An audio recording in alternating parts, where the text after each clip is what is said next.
All throughout my life, I've had a strong interest in justice issues. I grew up in the South, outside of Atlanta, and there at very young ages, I was exposed to some severe racism and became dedicated to trying to address it. I ended up working for the Martin Luther King Center for Nonviolent Social Change.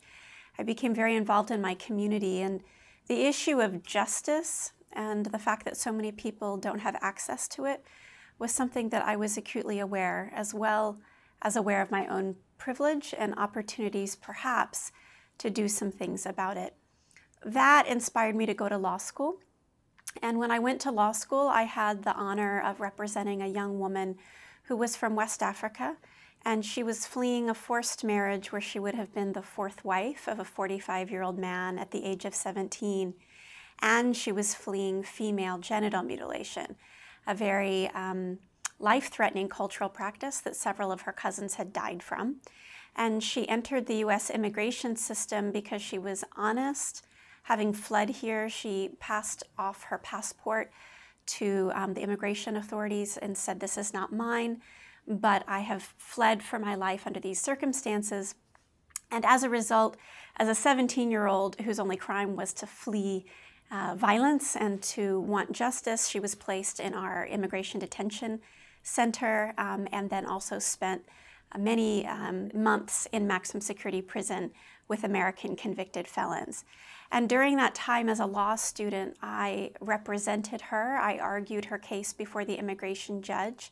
We lost, and then I took her case to American University, where I was a law student, and worked there on her case on appeal, and it was appealed to the highest immigration appellate court. And at that level, she won, and her case set national precedent and established for the first time that what we now call gender-based persecution because of female genital mutilation in her case can be a grounds for refugee status or asylum in the United States. Prior to that, things that happened to women simply because they were women was not considered a basis for protection. So her case had a tremendous influence on the law and the United States' recognition of these things. As a result of the publicity in her case, I began getting phone calls from women and girls who were desperate for help. As a law student, I was ill-equipped to assist them. And then there was also commercial interest in her story, and my story is helping her as a law student. And so she and I wrote a book together called Do They Hear You When You Cry? And I used all of my portion of the proceeds of that book to start the Tahirih Justice Center. The Tahirih Justice Center provides free legal and other services to immigrant women and girls who are utilizing U.S. law to reject violence and seek justice. And so they face a wide range of things like female genital mutilation, honor crimes, forced marriage, rape, domestic violence. And they come from all over the world. No culture, no community, no religion is immune from violence against women, and they represent that. And so Tahirih meets that need.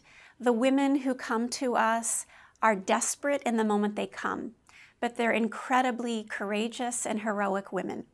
And they can demand justice for themselves. They will rebuild their lives, and they will change their communities, their cultures, and their family.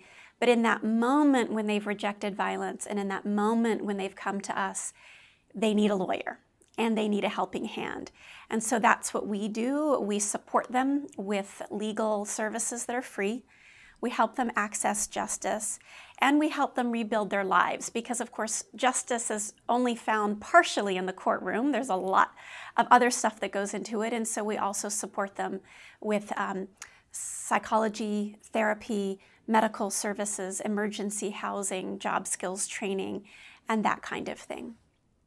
When the Tahirih Justice Center's clients come to us, they lack the resources that many U.S.-born women have.